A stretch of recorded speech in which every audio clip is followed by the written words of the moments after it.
नमस्कार मेरे प्यारे मित्रों, विजेता ग्लोबल स्टडी में आप लोगों का तहे दिल से स्वागत है। आज की क्लास में हम लोग हिंदी का टॉपिक्स विशेषण पर चर्चा करेंगे, जो कि आज हमारा तीसरा क्लास है और उसके भेद क्या क्या होते हैं इस पर विचार किया जाएगा। आइए देखते हैं। देखिए, सबसे पहले विशेषण क्या होता है तो इनको जाना। ठीक, जैसे कि इसके पहले हम लोगों ने संज्ञा पढ़ा कि किसी भी व्यक्ति वस्तु स्थान के नाम को हम संज्ञा कहते हैं, जैसे राम श्याम। उसी तरह से हम लोगों ने पढ़ा सर्वनाम पढ़े कि संज्ञा के स्थान पर जो हम जिन शब्दों का प्रयोग करते हैं उन्हीं को हम सर्वनाम कहते हैं। अब हम पढ़ेंगे विशेषण। विशेषण क्या होता है तो विशेषण, जैसे कि विशेषण लिखा है, विशेषण से एज ए विशेषता, यानी कि वह शब्द जो सर्वनाम या संज्ञा की विशेषता बताता है उसी को हम विशेषण कहते हैं। जैसे देखिए यहाँ पे लिखा है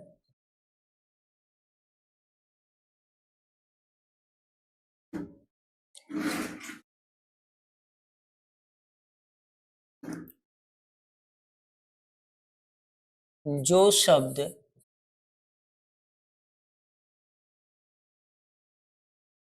संज्ञा और सर्वनाम की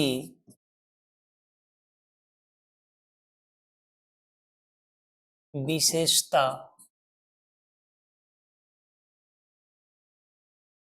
बतलाते हैं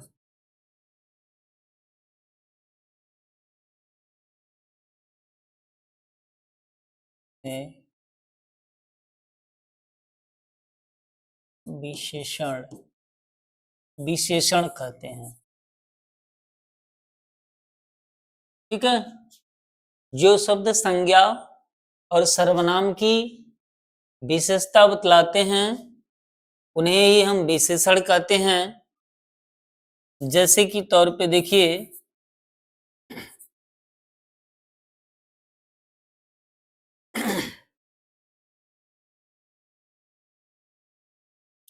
राम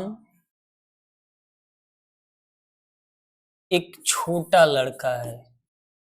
छोटा लड़का है। दूसरा देखिए, दिनेश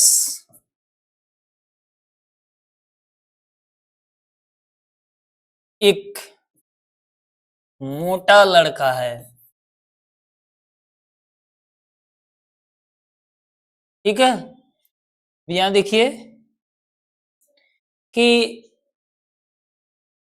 राम की यहां विशेषता क्या है।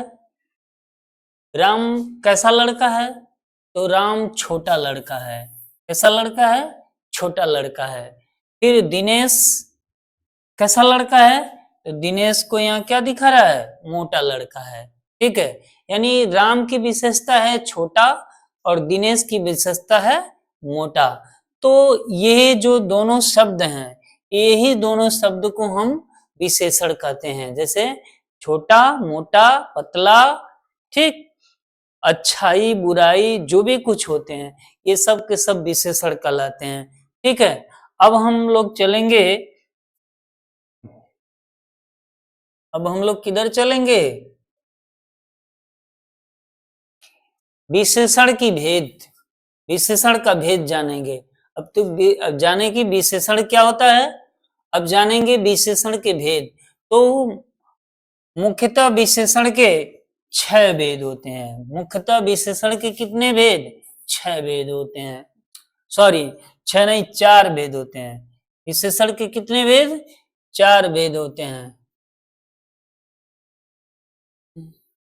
कितने भेद होते हैं? 4 भेद होते हैं। ठीक है, पहला होता है गुणवाचक विशेषण, दूसरा होता है परिमाणवाचक विशेषण, और तीसरा होता है संख्यावाचक विशेषण, और चौथा होता है सर्वनामिक विशेषण। तो आइए जो पहला विशेषण है हमारा गुणवाचक विशेषण, उसके बारे में हम जानते हैं। गुणवाचक विशेषण कह रहा है कि वे शब्द जो किसी व्यक्ति, स्थान, वस्तु, यानी कि जो संज्ञा सर्वनामिक शब्दों का क्या करते हैं, गुण दोषों का वर्णन करते हैं। वे शब्द जो संज्ञा और सर्वनाम के गुण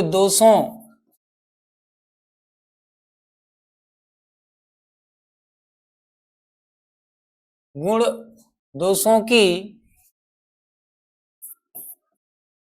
विशेषता, गुण दोषों की विशेषता बतलाते हैं या गुण दोषों को बताते हैं, उन्हें ही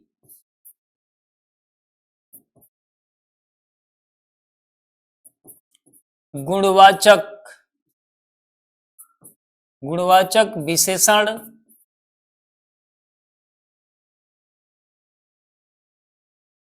कहते हैं।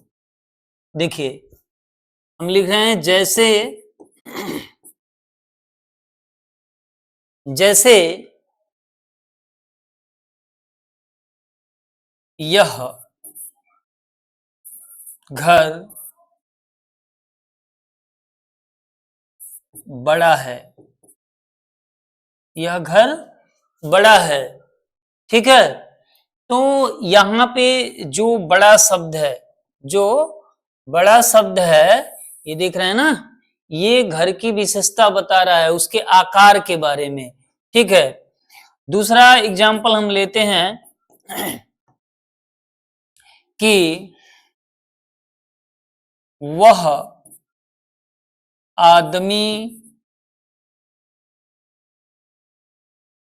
बूढ़ा है, ठीक है। अब यहां देखिए, ये जो बूढ़ा शब्द है, ये गुणवाचक में उसके अवस्था का वर्णन कर रहा है। यहाँ जो यह घर बड़ा है, ये जो बड़ा शब्द है वो आकार का वर्णन कर रहा है।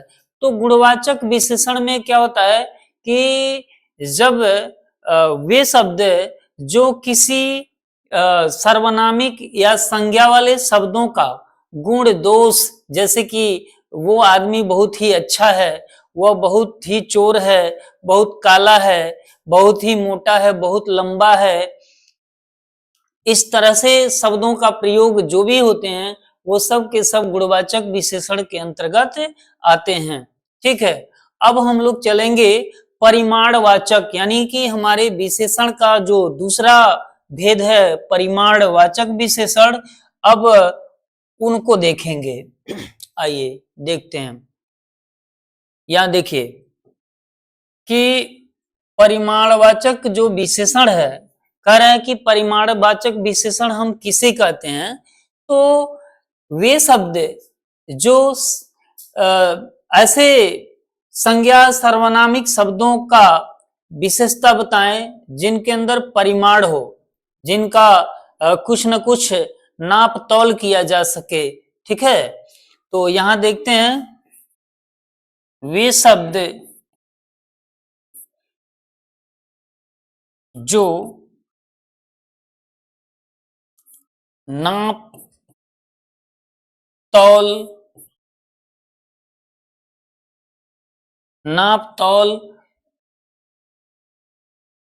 आदि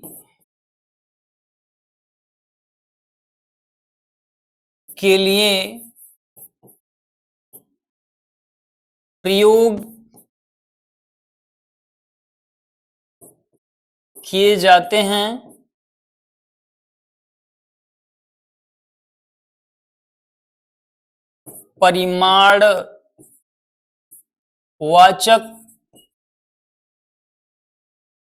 परिमाणवाचक विशेषण कहते हैं। ठीक है। अब इसमें जैसे कि हम आपको बता रहे हैं, यहां देखिए, जैसे मेरे पास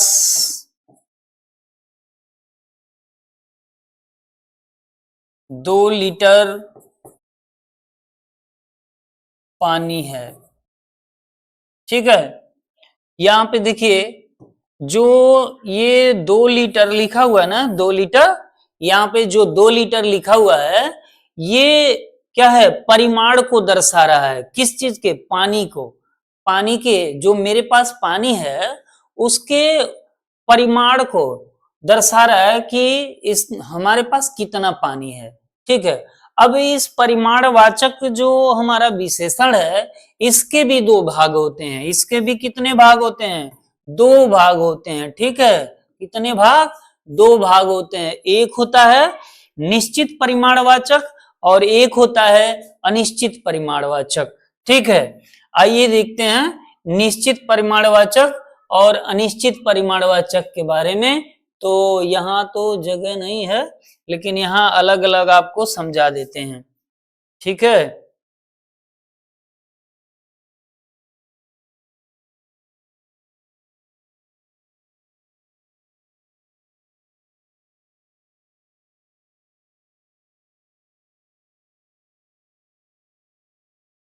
ठीक, देखिए, हम आपको बता रहे हैं यहाँ पे निश्चित परिमाणवाचक का डिफिनीशन।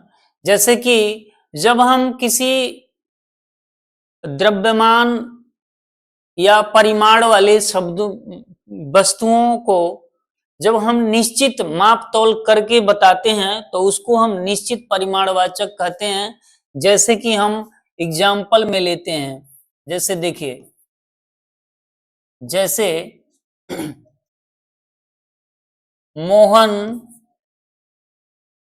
बाजार से 2 मीटर कपड़ा खरीदा। खरीदा। ठीक है। 2 मीटर कपड़ा खरीदा, ये पहला एग्जाम्पल। दूसरा है रीता बाजार से 2 किलो आलू खरीदी। खरीदी। ठीक है ना। अब यहां देखिए, यहाँ पे जो 2 मीटर है, यहाँ 2 किलो है, ये जो है, यहाँ जो मोहन कपड़ा खरीदा है, उसके जो कपड़ा का जो परिमाण है उसको निश्चितता, उसके निश्चितता को दर्शाते हैं कि कपड़ा मोहन कितना खरीदा, तो 2 मीटर ही खरीदा है। और जैसे यहाँ देखिए, रीता जो है बाजार से आलू खरीद के लाई है, अगर तो कितना खरीद के लाई है, तो 2 केजी ही खरीद के लाई है, 2 किलो ही खरीद के लाई है, ये भी निश्चित है। तो ये बता रहा है कि वे शब्द जो किसी पदार्थ के परिमाण को निश्चित बताते हैं, उसको हम निश्चित परिमाणवाचक शब्द कहते हैं। समझ में आया ना। जैसे 2 मीटर, 200 रुपए, ये सारी चीज हमारे निश्चित परिमाणवाचक के अंतर्गत आएंगे। अब देखिए, आपको हम बताते हैं अनिश्चित परिमाणवाचक में। अनिश्चित परिमाणवाचक में ऐसा होता है कि उसमें निश्चित शब्दों का प्रयोग नहीं होता। जैसे कि यहाँ देखिए, हम लिखेंगे कुछ तेल मेरे पास है।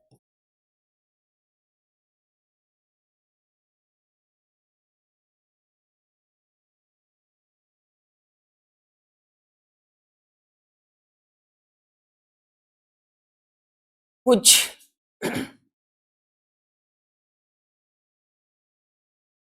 चावल मोहन रखा है। ठीक है, तो यहाँ जो हमारा कुछ शब्द है, देखिए यहाँ भी कुछ है, यहाँ भी कुछ है, तो ये जो कुछ शब्द है वो तेल और चावल के, ये जो तेल और चावल है ना, इसके अनिश्चित परिमाण को दर्शा रहा है। ये नहीं निश्चित है कि तेल है तो कितना है, 2 लीटर है, 10 लीटर है, 20 लीटर है, कि कितना है। चावल है तो कितना है, 2 किलो है, 4 किलो है, ऐसा नहीं बता पा रहा है, स्पष्ट नहीं हो पा रहा है। ऐसे परिमाणवाचक शब्दों को, ऐसे परिमाणवाचक शब्दों को हम अनिश्चित परिमाणवाचक बोलते हैं। ठीक, अब देखिए हम लोग जो है विशेषण के दूसरे भेद को भी समझ लिए। अब हम समझेंगे विशेषण का तीसरा भेद, विशेषण का तीसरा भेद। ठीक है, देखिए विशेषण का तीसरा भेद आ गया संख्यावाचक विशेषण। कौन सा? संख्यावाचक विशेषण। ठीक है ना, संख्यावाचक विशेषण। इसमें देखिए कह रहा है कि संख्यावाचक विशेषण भी, जैसे हम लोग परिमाणवाचक विशेषण पढ़ रहे थे कि उसमें भी 2 भेद होते हैं, जैसे कि अनिश्चित परिमाणवाचक और निश्चित परिमाणवाचक, उसी तरह से हमारे संख्यावाचक विशेषण के भी 2 भाग होंगे, एक निश्चित संख्यावाचक और एक होता है अनिश्चित संख्यावाचक। तो सबसे पहले आइए हम अनिश्चित संख्यावाचक को पहले पढ़ लें, यानी कि वे शब्द जो किसी वस्तु की अनिश्चितता को बताते हैं, यानी कि उनको हम स्पष्ट नहीं समझ पाएंगे कि कितने लोग, जैसे हम बोल रहे हैं कुछ बच्चे मैदान में खेल रहे हैं, तो जो कुछ शब्द है वो ये नहीं स्पष्ट कर पा रहा है कि मैदान में कितने बच्चे खेल रहे हैं। ठीक है ना, थोड़े लोग जो है बाजार गए थे, थोड़ी ही भीड़ लगी थी, ये जो थोड़ा शब्द है ये भी जो है कि मतलब संख्या का अनिश्चितता को दर्शा रहा है, क्लियर नहीं हो पा रहा है। ऐसे शब्दों को हम अनिश्चित संख्यावाचक के अंतर्गत रखते हैं। जैसे देखिए यहाँ पे, जैसे जैसे यहाँ पे हम लिख दें,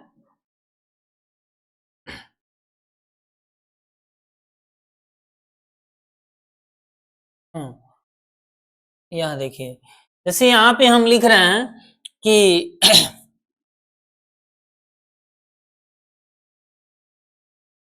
थोड़े लोग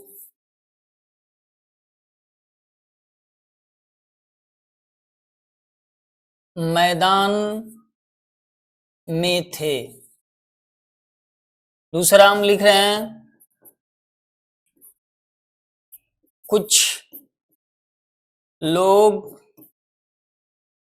खाना खा रहे थे। ठीक है, अब जैसे कि यहां देखिए, यहां थोड़ा शब्द दिया है और कुछ शब्द दिया है, जो कि ये लोग की बात की जा रही, तो लोग क्या हैं? काउंटेबल हैं, मतलब इनको हम गिन सकते हैं। लेकिन जो थोड़ा और कुछ शब्द आया है उनके अनिश्चितता को दर्शा रहा है कि ये हैं तो कितने लोग हैं। ठीक है, इनकी स्पष्ट काउंटिंग, मतलब इनको स्पष्ट हम गिन नहीं सकते। ऐसे शब्दों को हम अनिश्चित संख्यावाचक विशेषण के अंतर्गत रखेंगे। अब आइए हम देखते हैं संख्यावाचक विशेषण का दूसरा भेद है निश्चित संख्यावाचक। क्या है? निश्चित संख्यावाचक। अब इस निश्चित संख्यावाचक के भी कई भेद हैं। इस निश्चित संख्यावाचक के कई भेद हैं। पहला है गणनावाचक, दूसरा है क्रमवाचक, तीसरा है आवृत्तिवाचक और चौथा है समुदायवाचक, पांचवा है समुच्चयवाचक और छठा है प्रत्येक बोधक।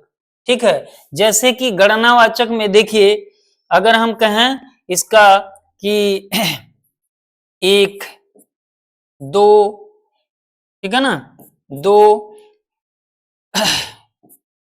और आधा बोल दें, आधा भी बोल सकते हैं, तो ये सब के सब गणनावाचक हैं। अब इस समय भी आगे बताएंगे। यहाँ देखिए क्रमवाचक में क्रमवाचक में जैसे हम कहें दूसरा, दूसरा, ठीक है, तीसरा, ठीक, इस तरह से। आवृत्ति, आवृतवाचक में आगे हम बताएंगे कि जैसे कि यहाँ पे हो गया हमारा अ, दो गुना, दो गुना, ठीक है, चार गुना, चार गुना, ठीक, ये आवृत है। समुदायवाचक में आप आ जाएंगे तो समुदायवाचक में हम जैसे बोल रहे हैं पांचों लोग, पांचों लोग, ठीक है, तीनों लड़के, ये समुदायवाचक है। समुच्चयवाचक है जैसे हम दर्जन शब्द बोल रहे हैं, दो दर्जन, सतसई बोल रहे हैं, शताब्दी बोल रहे हैं, ये सब समुच्चयवाचक के अंतर्गत आता है। प्रत्येक बोधक के अंतर्गत आता है कि प्रत्येक व्यक्ति, एक एक व्यक्ति, ये सब के सब प्रत्येक बोधक वाचक के अंतर्गत आता है। आइए देखिए इसको एक एक करके हम समझते हैं, ठीक है, एक एक करके समझते हैं। देखिए यहाँ पे अभी अभी हमने बताया ना कि निश्चित संख्यावाचक का पहला भेद है गणनावाचक। गणनावाचक का मतलब यानी कि हम जिनको गिन सकें, ऐसे वस्तु जिनको हम गिन सकें, उनको जिन शब्दों का प्रयोग करते हैं गणना करने के लिए, ऐसे को हम गणनावाचक विशेषण के अंतर्गत रखते हैं। और इनके भी दो भेद हैं, जैसे है पूर्ण संख्या बोधक और दूसरा है अपूर्ण संख्या बोधक। जैसे हम कहें कि यहां देखिए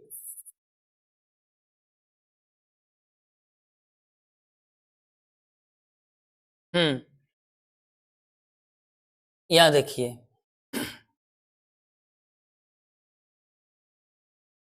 पूर्ण संख्या बोधक में जैसे हम कहें कि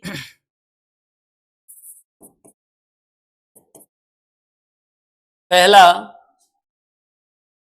राजन के पास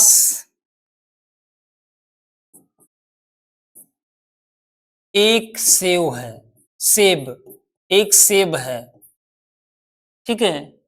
दूसरा बोल दिए रानी के पास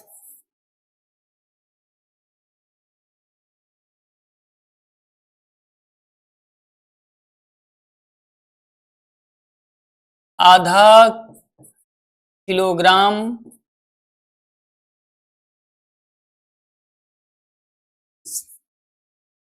सेब है। चलो एक ही शब्द से दोनों कर दे रहे हैं। तो यहाँ पे देखिए जो हमारा ये एक शब्द है चाहे आधा है, ठीक है ना, तो यहाँ पे देखिए ये पूर्ण संख्या बोधक है, ठीक है ना। ये एक जो शब्द है ना, ये सेव पूरा कंप्लीट बता रहा है कि उसके पास कितने सेव हैं, तो आधा मतलब एक, एक सेव है।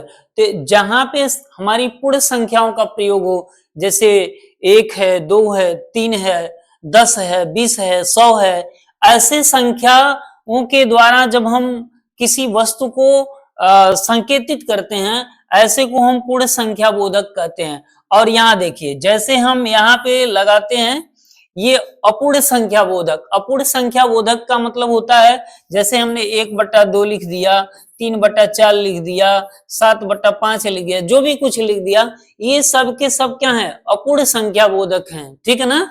अपूर्ण संख्या बोधक यानी कि जब हम किसी अपूर्ण संख्या से किसी वस्तु को, किसी वस्तु का बोध कराते हैं, ऐसे को हम अपूर्ण संख्या बोधक कहते हैं। क्या बोलते हैं, ऐसे को हम अपूर्ण संख्या बोधक का विशेषण कहते हैं, ठीक है। अब देखिए हम संख्यावाचक विशेषण का जो पहला पार्ट था गणनावाचक, उसके दोनों पार्ट को, दोनों भेद को समझ लिए, पूर्ण संख्या बोधक और अपूर्ण संख्या बोधक। हम इसके आगे अब चलेंगे। देखिए इसके आगे है क्रमवाचक। अभी अभी इसको हमने बताया था ना, उसमें थोड़ा सा संक्षिप्त में इसको डिटेल से बताते हैं। वे शब्द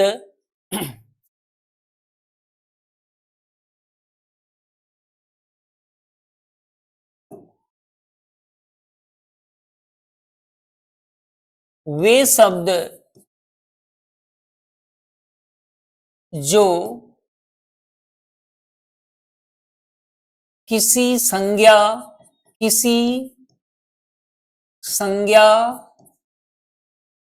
व सर्वनाम के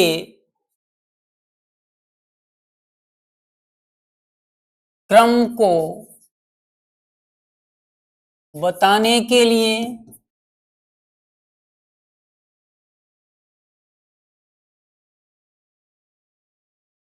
प्रयोग किए जाते हैं।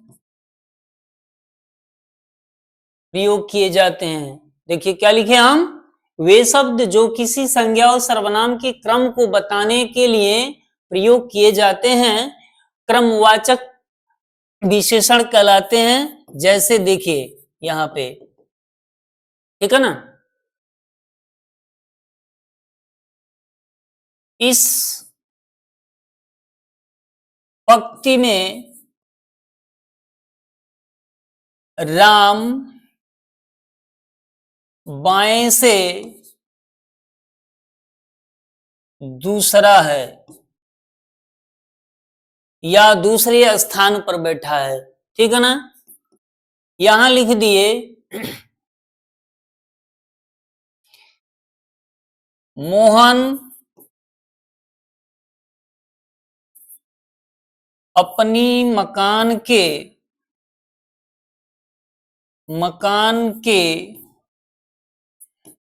तीसरे छत पर है, ठीक है ना।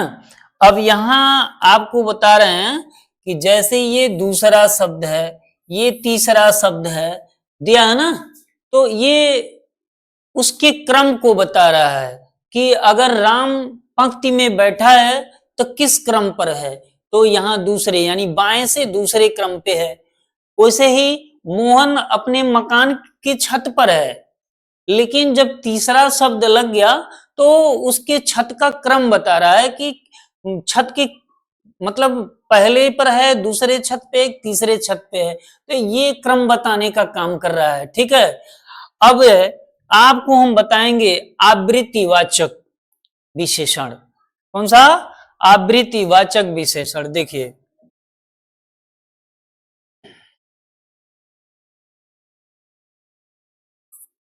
वे शब्द जो किसी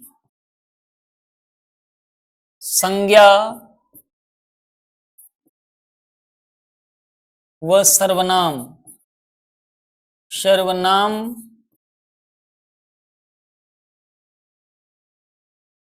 की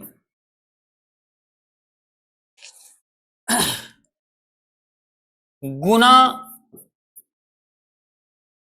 का या तुलना, ये लिखे हैं, वे शब्द जो किसी संज्ञा सर्वनाम की गुना या तुलना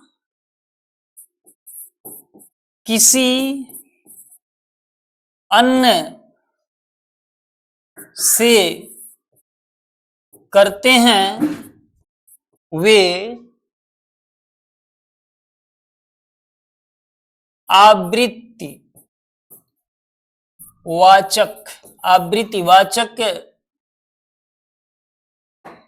संख्यात्मक विशेषण कहलाते हैं।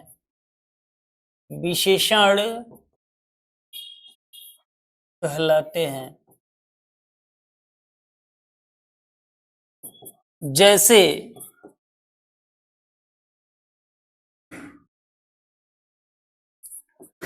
रोहन के पास श्याम से 10 गुना रुपए हैं।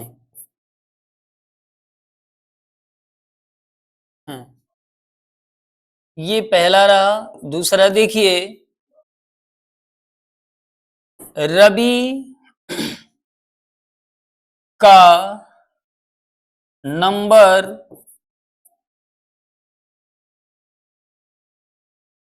रोहन से 4 गुना गुना है। यहां देखिए, अब आपको हम बता रहे हैं, ठीक है ना। यहां लिखा है 10 गुना और यहां लिखा है 4 गुना। देखिए यहां बोले ना कि वे शब्द जो किसी संज्ञा और सर्वनाम की गुना या तुलना किसी अन्य से करते हैं वे आवृत्तिवाचक विशेषण कहलाते हैं। जैसे हमने बताया कि रोहन के पास कितने रुपए हैं, तो बताया गया, यहाँ तुलना किया गया कि श्याम से 10 गुना है।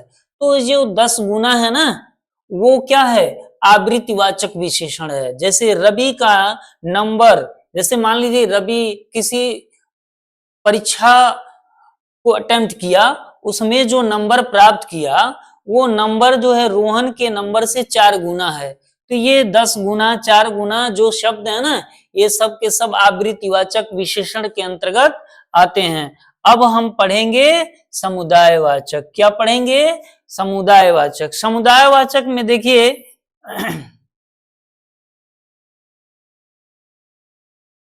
समुदायवाचक में हम लोग क्या पढ़ेंगे कि वे शब्द जो किसी वस्तु व्यक्ति स्थान के एक समूह को व्यक्त करते हैं, उसी को हम समुदायवाचक विशेषण कहते हैं। जैसे मेरे घर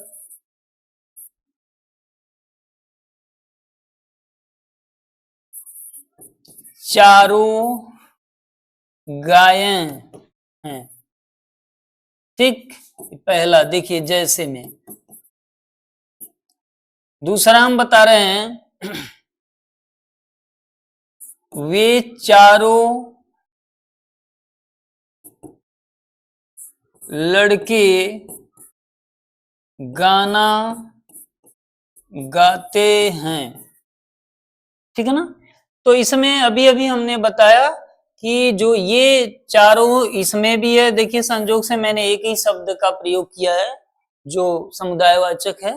जैसे यहाँ भी चारों और यहाँ भी चारों, ये चारों जो शब्द है ना, कि चारों लोग, 10 लोग, 5 लोग, ऐसे जो शब्द बोला जाता है, ये समुदायवाचक शब्द होते हैं, समुदाय को इंगित करते हैं। ऐसे शब्दों को हम समुदायवाचक विशेषण कहते हैं। ठीक है। अब देखिए, अब हम अगले पेज पे चलते हैं, समुच्चय बोधक। क्या बोले, समुच्चय बोधक। ठीक है ना। अब यहां देखिए कि समुच्चय बोधक में कह रहा है कि वे शब्द जो जिनका हम प्रयोग करते हैं तो वो एक समुच्चय को संबोधित करते हैं, ऐसे शब्दों को हम समुच्चय बोधक कहते हैं। यहां देखिए वे शब्द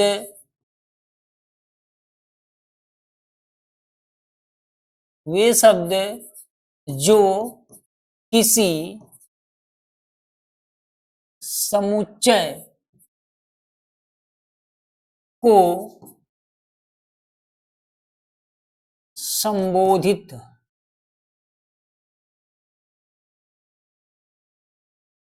करते हैं उन्हें समुच्चय बोधक विशेषण कहते हैं। समुच्चय बोधक संख्यात्मक विशेषण कहते हैं। ठीक है। यहाँ देखिए हम संख्यात्मक विशेषण नहीं लिखे, केवल विशेषण लिखे हैं, तो आप समझ जाइएगा। ठीक है। यहाँ पे देखिए जैसे, जैसे पे हम लिखें कि संदीप के पास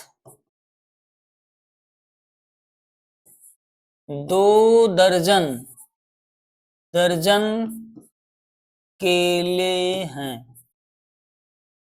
ठीक है। दूसरा ले रहे हैं कि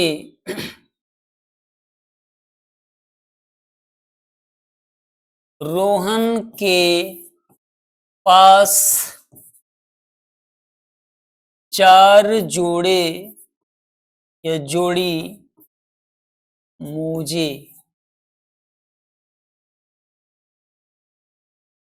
हैं, ठीक है ना। तो यहां देखिए, यहाँ पे जो दर्जन शब्द लिखा है और जो जोड़ी शब्द लिखा है, ठीक है ना, दर्जन और जोड़ी जो शब्द लिखा है ये समुच्चय बोधक शब्द हैं, समुच्चय बोधक शब्द हैं। यानी कि जैसे आप दर्जन शब्द हम बोल दिए तो तुरंत आप समझ गए कि एक दर्जन में कितनी वस्तु होती है, तो 12 वस्तुएं होती है ना। तो आप समझ गए कि दर्जन एक समूह को, एक समुच्चय को दर्शाता है। जैसे जोड़ी है, जोड़ी शब्द से ही आप समझ गए कि किसी भी दो वस्तुओं के किसी भी दो वस्तुओं को हम जोड़ी बोलते हैं। जैसे मोजा है, 2 जोड़ी जूते, 1 जोड़ी, ऐसे बोलते हैं ना। ये जोड़ी और दर्जन शब्द जो है ना समुच्चय बोधक होते हैं, ठीक है। अब आगे हम लोग पढ़ेंगे ये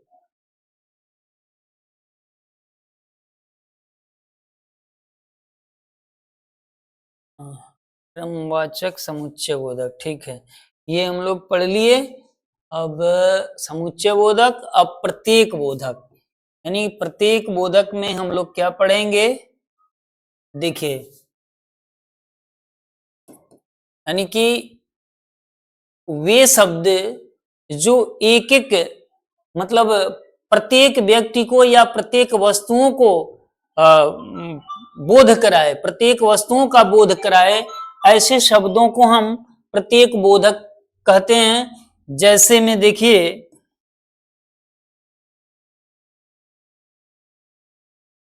मेरे घर एक एक व्यक्ति आए थे, ठीक है। दूसरा है, प्रत्येक विद्यार्थी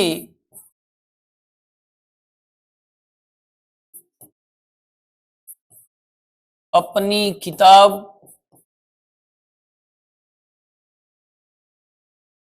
पढ़ता है, ठीक है ना।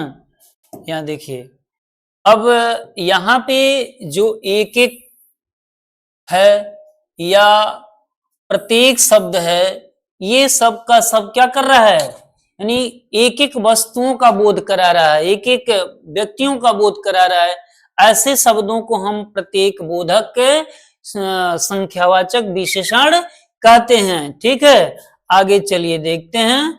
अब अब हमारा जो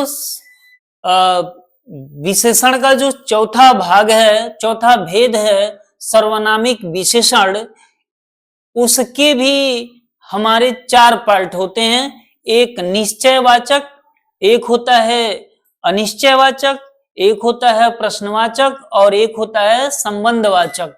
और सर्वनामिक विशेषण होता क्या है, तो इसको जानिए, ठीक है ना। पहले इसको जानेंगे हम कि सर्वनामिक विशेषण क्या होते हैं। तो यहां देखिए, वे शब्द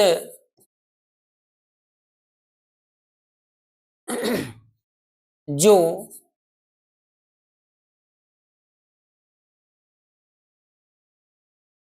सर्वनाम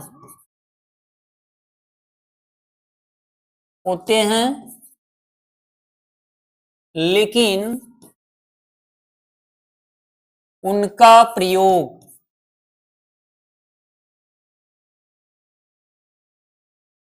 विशेषण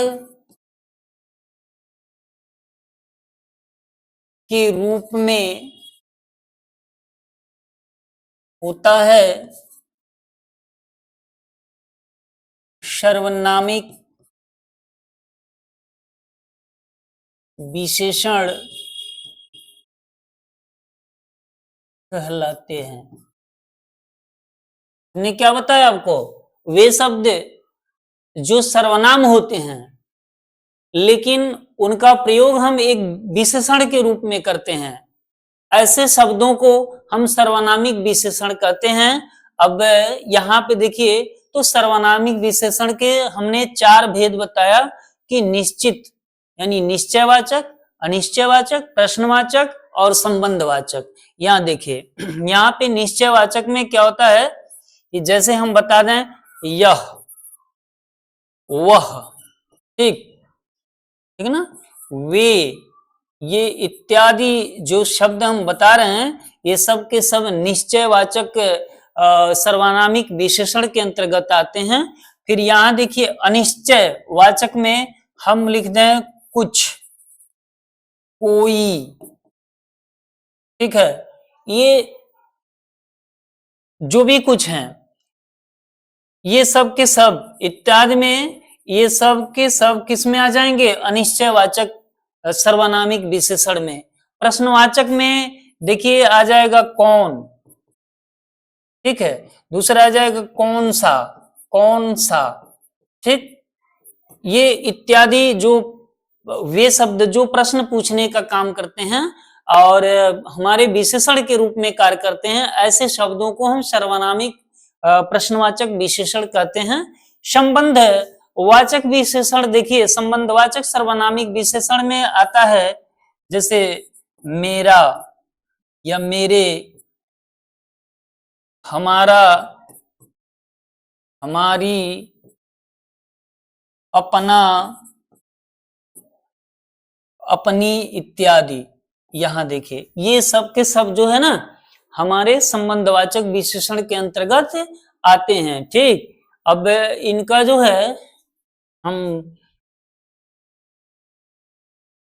ठीक है, आज के लिए देखिए कि हम लोग विशेषण से संबंधित कुछ चर्चाएं किए और विशेषण के जो हमारे 4 मुख्य पार्ट थे उन पे ज्यादा चर्चा न करके हम ठोस रूप में इस पे चर्चा किए हैं। और बाकी इसके कुछ और शब्द हैं जो कि अगले क्लास में हम बताएंगे, जैसे कि प्रविशेषण क्या होता है, पदान्वय क्या होता है, ये सारी की सारी चीजें हम अगले क्लास में आपको बताएंगे। आज के लिए इतना ही, धन्यवाद।